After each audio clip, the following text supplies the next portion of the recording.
भक्तजनों, आज आप सुने बाहु देवता की व्रत कथा। पृथ्वी पर मनुष्य और स्वर्ग में देवता रहते हैं। मनुष्य अब जीते जी स्वर्ग नहीं जा सकते, पर अत्यंत प्राचीन काल में एक समय ऐसा था जब देवता तो पृथ्वी पर आते ही थे, मनुष्य भी जब चाहे स्वर्ग में आ जा सकते थे। उन दिनों एक नारद मुनि थे। वो हमेशा घूमते ही रहते थे। वो कभी स्वर्ग में तो कभी पृथ्वी पर जिस तीस के पास बैठे गप्पा लगाया करते थे। एक दिन शाम के समय नारद जी स्वर्ग में बाहु देवता के घर आए। बाहु देवता ने उन्हें कमरा खोलकर बड़े आदर से बैठाया। कमरे की खिड़की खुली हुई थी। नारद जी ने खिड़की से बाहर दृष्टि दौड़ाई। थोड़ी दूरी पर उन्हें एक टीला दिखाई दिया, जिसके कारण टीले के दूसरी ओर का दृष्टि दिखाई नहीं देता था। नारद जी ने बाहु देवता से कहा, तुम तो बहुत बलवान हो और मशहूर हो। तुम जब चलते हो तो धक्का मार कर बड़े बड़े पहाड़ गिरा देते हो। क्यों तुम अपनी खिड़की के सामने खड़े इस जरा सा टीले को नहीं गिरा सकते हैं? बाहु देवता ने कहा, आप यही बैठे, मैं उसे अभी गिराकर वापस आता हूँ। यह कहकर वो बड़ी तेजी से कमरे के दरवाजे से बाहर निकल गया और उसी ओर को चलने लगे जिधर वो टीला खड़ा था। उन्होंने तेजी से जाकर टीले पर जोर का धक्का मारा, पर वो सट से मस नहीं हुआ।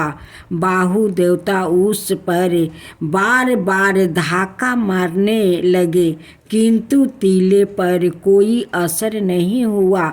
ऐसी हार का सामना तो उन्हें पहले कभी नहीं करना पड़ा था।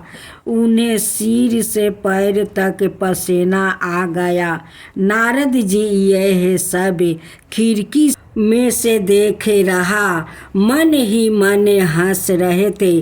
टीले के शिकारे पर गरुड़ नाम का एक बड़ा सा पंछी बैठा हुआ था। उसने अपने दोनों पंखों को पसार कर टीले को मजबूती से दबा रखा था।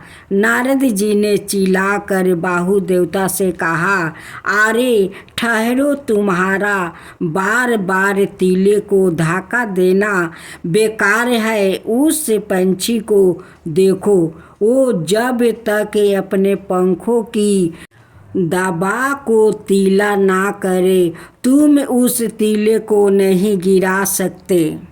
बाहु देवता यह सुनकर बहुत हैरान हुआ।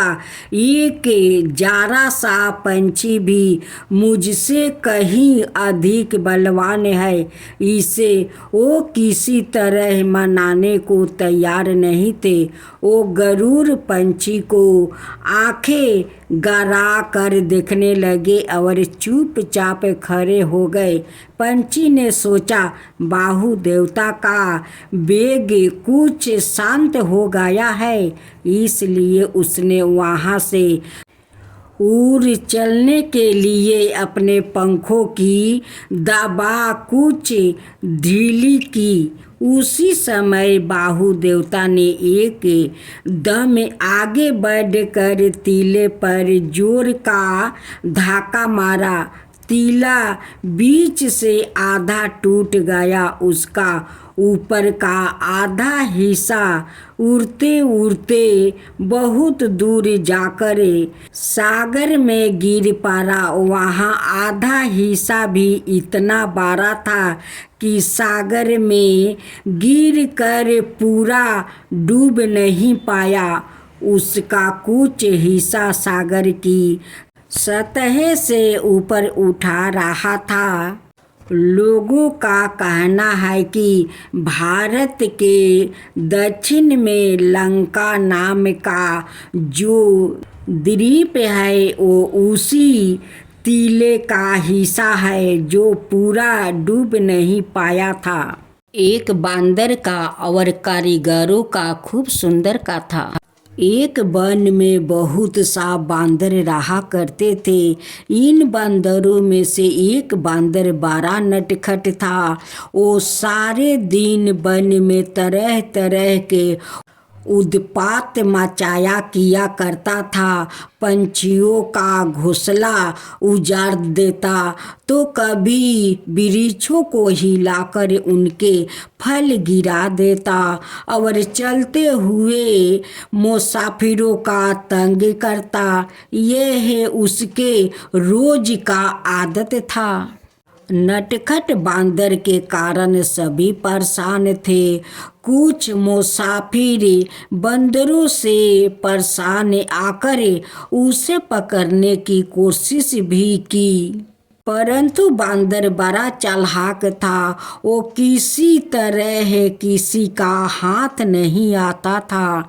आसपास जितने भी पंछी रहते थे वो यही सोचते रहते कि बांदर को किस तरह यहाँ से भगाया जाए, किंतु उनकी कोई तरकीब काम नहीं आ रही थी। एक बार एक सेठ ने उस वन में एक सुंदर सा मंदिर बनाना शुरू किया। मंदिर बनाने के लिए बाहर से सैकड़ों कारीगर उस वन में आकर रहने लगे। कारीगरों में कुछ बढ़ई भी थे। वो मंदिरों के सुंदर केवाड़ बनाने आए थे। केवाड़ों के लिए बढ़इयों ने लकड़ी चीरना शुरू किया। नटखट बांदर पेड़ पर बैठकर रोज उन कारीगरों का काम देखने लगा। एक दिन दोपहर को बढ़ई खाना खाने चला गया। जाते हुए उन्होंने आधे चिरे हुए तख्तों में एक खूंटी ठोक दिया, जिसमें लवट कर लकड़ी वो चीरने में आसानी से हम लोग चीर सकते हैं। बांदर को दूसरों के कामों में दखल देने की आदत थी, इसलिए वो पेड़ से उतर कर उन लकड़ियों को टुकड़ों पर उछल कूद करने लगा। उसने बढ़इयों की आरा, हथियार, बसूली आदि सब चीजें इधर उधर फेंक दिया। फिर भी वो उछल कर उस तख्तों पर जा बैठा जिसमें खूंटी ठोकी थी। बांदर उस खूंटी को हिलाने लगा। खूंटी बहुत गहरी ठोकी थी, इसलिए काफी जोर लगाने पर हिला। बांदरों ने अपना पूरा जोर लगाया और उस खूंटी को उखाड़ लिया। खूंटी तो उखड़ गई, किंतु तख्तों के बीच में उस बंदर की पूंछ फंस गई। पूंछ को फंसते ही बंदर घिंचा। उसने बहुत कोशिश की पर पूंछ तख्तों में से नहीं निकली। बांदर तड़पने लगा।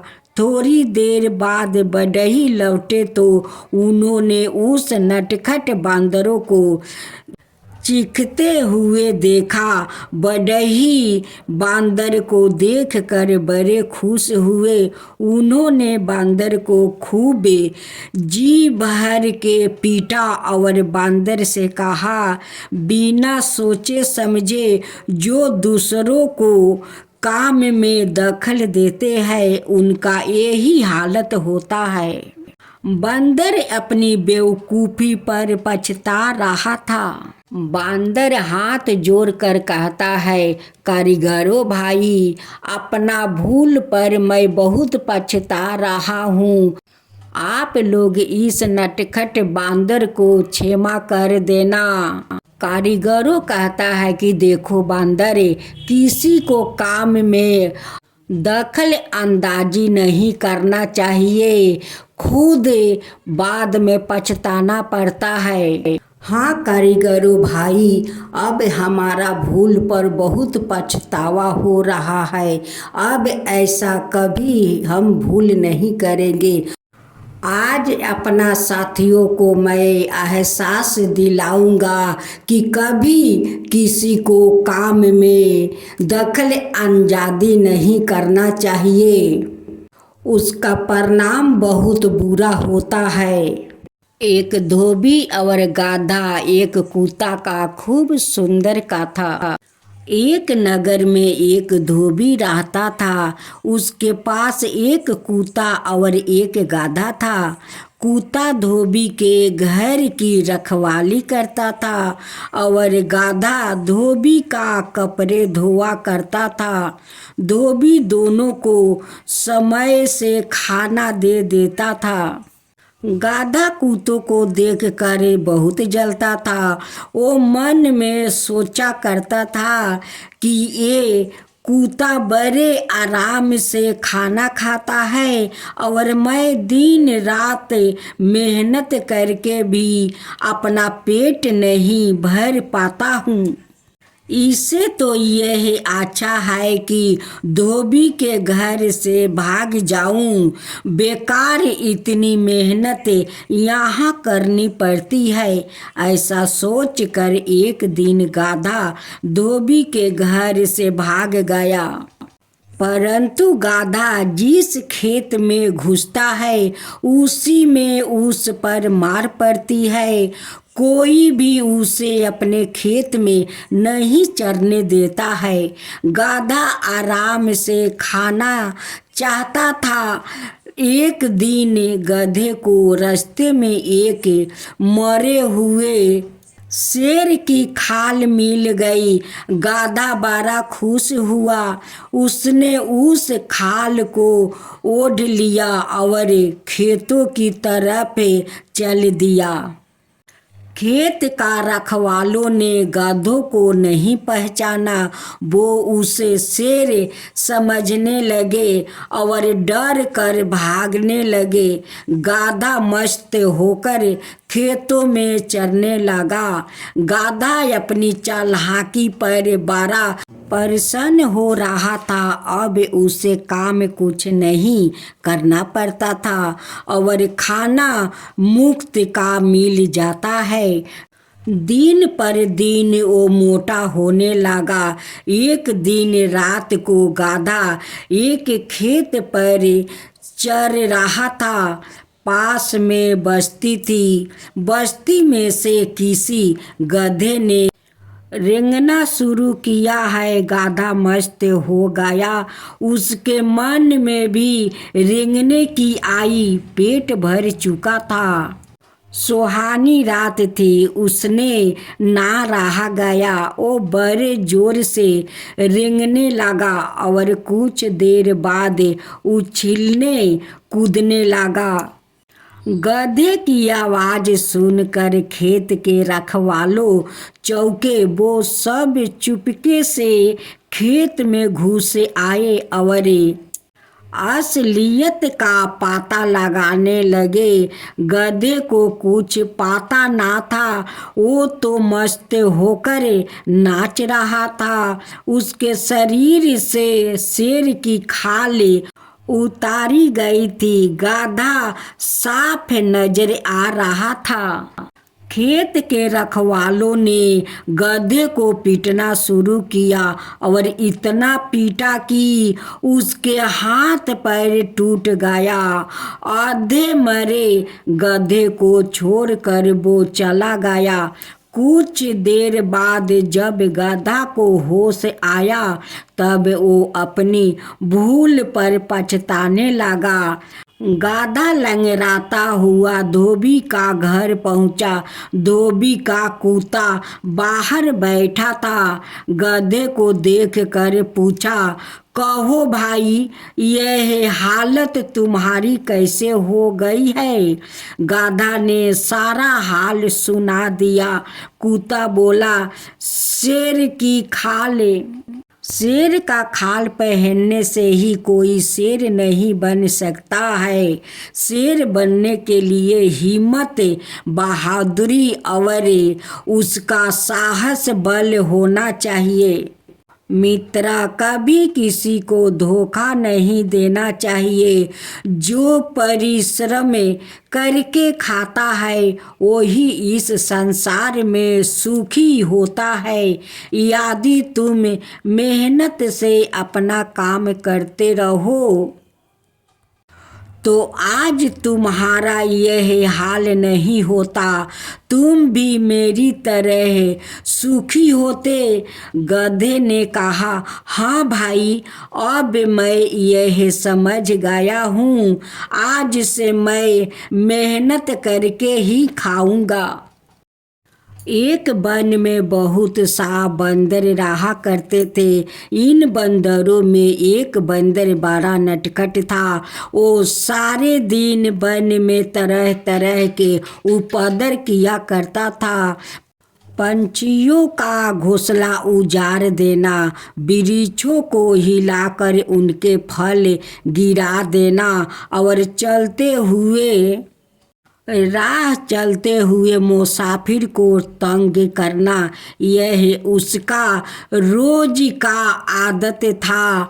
नटखट बांदर के कारण सभी मुसाफिर बहुत परेशान था। कुछ मुसाफिर बांदर से तंग आकर उसे पकड़ने की कोशिश भी की, परंतु बांदर बड़ा चालाक था। वो बांदर किसी तरह किसी का हाथ नहीं आता। आसपास जितने भी पंछी रहते थे वो यही सोचते थे, बांदरों को किस तरह यहाँ से भगाया जाए, किंतु उनकी कोई तरकीब काम में नहीं आ रही थी। एक बार एक सेठ ने उस वन में एक सुंदर मंदिर बनाना शुरू किया। मंदिर बनाने के लिए बाहर से सैकड़ों कारीगरों उस वन में आकर रहने लगे। कारीगरों में कुछ बढ़ई भी थे। वो मंदिर के सुंदर किवाड़ बनाने आए थे। किवाड़ों के लिए बढ़इयों ने लकड़ी चीरना शुरू किया। नटखट बांदर पेड़ पर बैठकर रोज उन कारीगरों का काम देखने लगा। एक दिन दोपहर को बढ़ई खाना खाने चला गया। जाते हुए उन्होंने आधे चिरे हुए तख्तों में एक खूंटी ठोक दिया, जिससे लौट कर लकड़ी चीरने में आसानी हो जाए। बांदर को दूसरों के कामों में दखल देने की आदत थी, इसलिए वो पेड़ से उतर कर उन लकड़ियों के टुकड़ों पर उछल कूद करने लगा। उस बांदर ने बढ़इयों की आरा, हथियार, बसूली और सब चीजें इधर उधर फेंक दिया। फिर वो उछल कर उस तख्ते पर जा बैठा जिसमें खूंटी ठोकी थी। बांदर उस खूंटी को हिलाने लगा। खूंटी बहुत गहरी ठोकी थी, इसलिए काफी जोर लगाने पर वो हिला नहीं सका। बांदर ने अपना पूरा जोर लगाया और उस खूंटी को उखाड़ लिया। खूंटी तो उखड़ गई, किंतु तख्तों के बीच में उस बांदर की पूंछ फंस गई।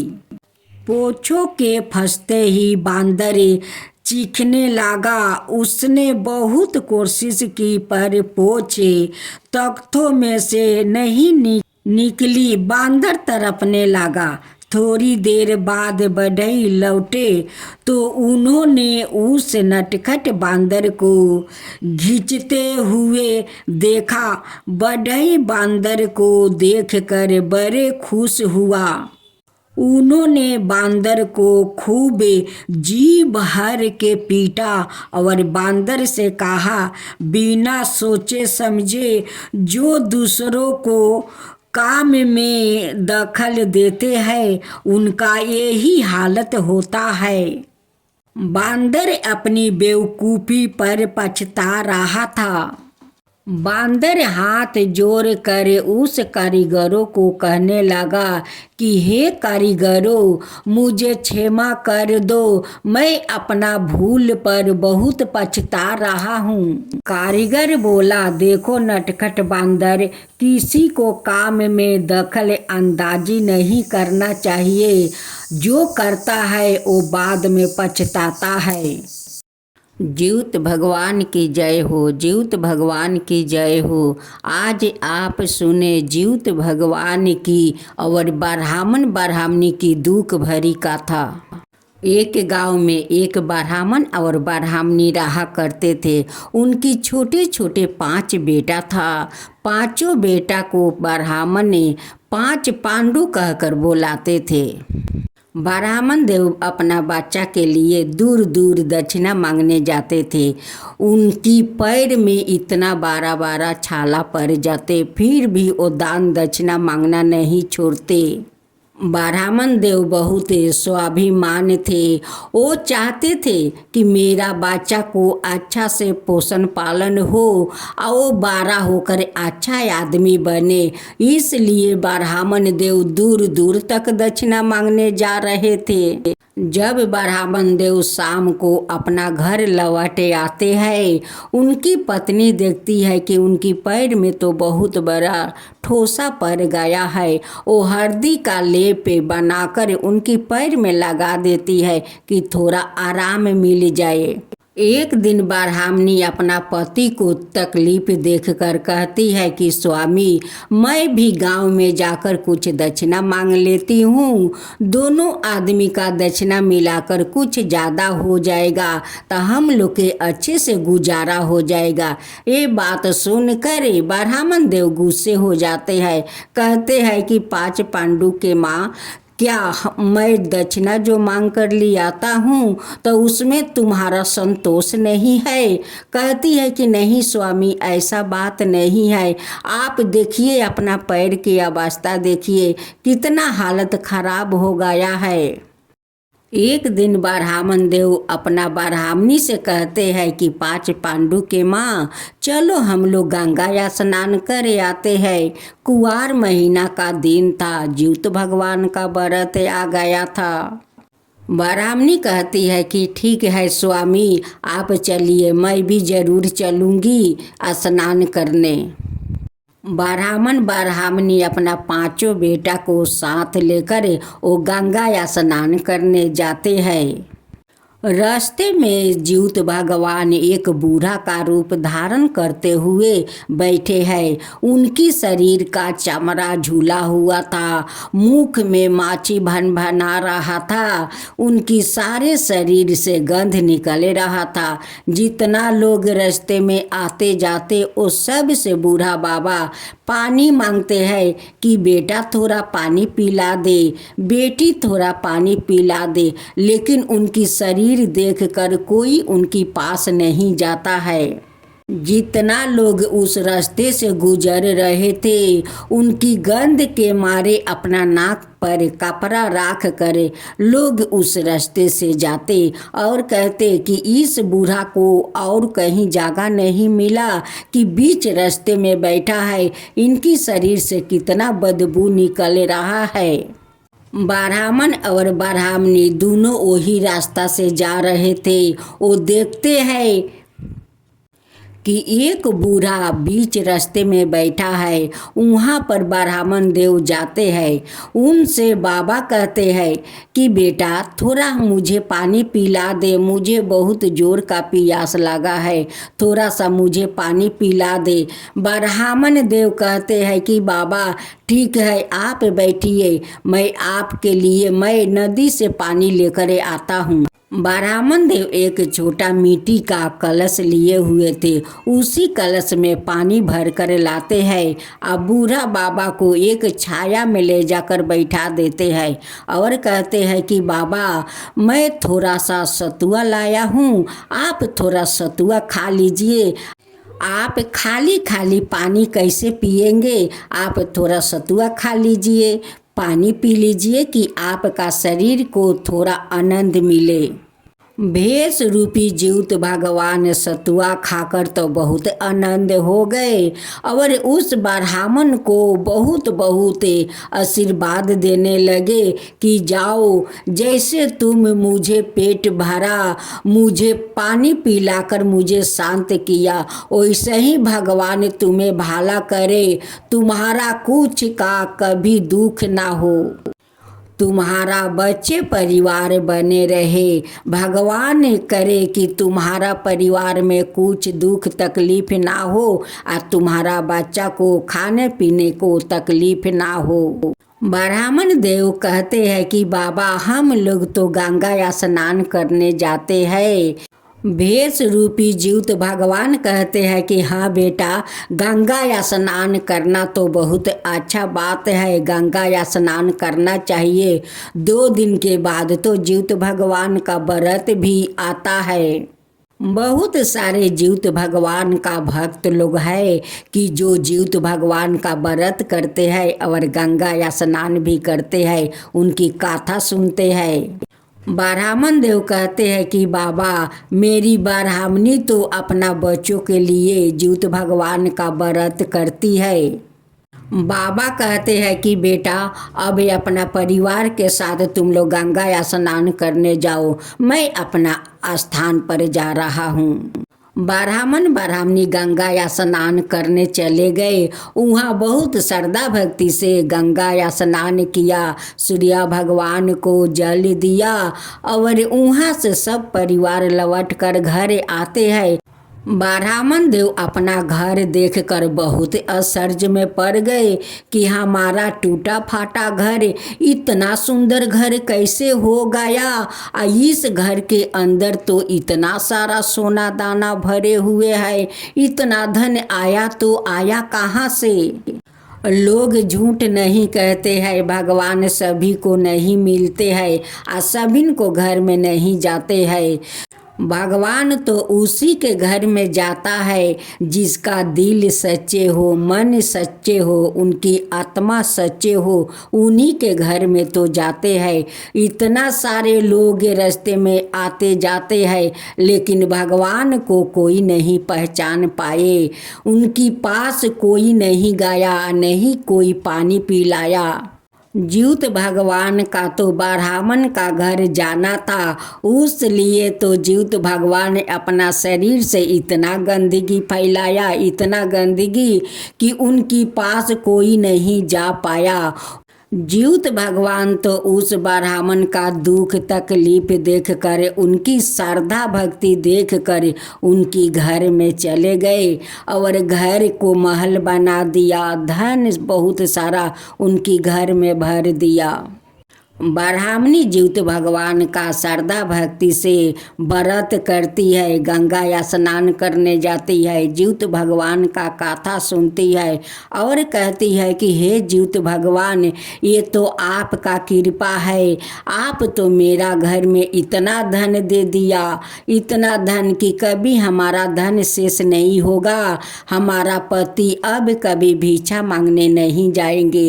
हे जीवित भगवान, जैसे हमारा घर दुआर दिया, धन भर दिया, वैसे ही सबका घर में जाकर धन भर दीजिए, उन पर ऐसा ही कृपा बरसा दीजिए। हे जीवित भगवान, जीवित भगवान की जय हो, जीवित भगवान की जय हो। भक्तजनों, आज आप सुने अमावस्या व्रत कथा। एक बूढ़ी का दुख भरी कहानी है। जो भक्त इस अमावस्या व्रत सुनेंगे उस पर अमावस्या माता जरूर प्रसन्न होगी। इस अमावस्या व्रत को जरूर सुनिए। एक ब्राह्मणी थी, उनकी एक ही बेटा और बहू थी। ब्राह्मणी सोचने लगी कि मेरा बेटा बहू अपना माँ को तो कभी नहीं छोड़ेगा, बहू है तो मेरी लक्ष्मीनिया हमें तो बहुत सेवा करेगी। यही सोच करे उस ब्राह्मणी ने अपना बहू और बेटा से बहुत प्यार करती थी। उस बुढ़िया का परंपरा था कि हर अमावस्या का वो व्रत करती थी। काली माँ का मंदिर जाकर वो पूजा करती थी। एक कबूतर काली माँ को बलि देती थी। उनकी वो परंपरा था। लेकिन उनकी बहू को ये सब पसंद नहीं था। वो हमेशा कहती है कि सासू माँ, आप हर अमावस्या को व्रत करती हो, एक कबूतर माँ काली को बलि देती हो। माँ काली का पूजा मुझे पसंद नहीं है। तुम नहीं जानती हो कि माँ काली एक खून चूसने वाली माता है और तुम उन्हीं को पूजा करती हो। हमें अच्छा नहीं लगता है, तुम उससे पूजा मत करो। हर अमावस्या के तुम पूजा करती हो, मुझे अच्छा नहीं लगता है। जब उनकी सासू माँ अपनी बहू को बात नहीं मानी तो बहू को बहुत गुस्सा आ गई। एक दिन वो लकड़ी से खाना बना रही थी या उनकी सासू माँ बैठ रही थी। उसी समय एक जलते हुए लकड़ी ले आती है और अपना सासू माँ के पीठ में लगाकर जला देती है। जब ब्राह्मणी का बेटा आकर अपना माँ को पीठ पर जले हुए देखते हैं, कहते हैं कि माँ तुम्हारा पीठ कैसे जल गया। बहू कहती है कि उन्हान के बाहर थोड़ा आग था, उसी आग पर गिर गई थी, इसलिए उनकी पीठ जल गया।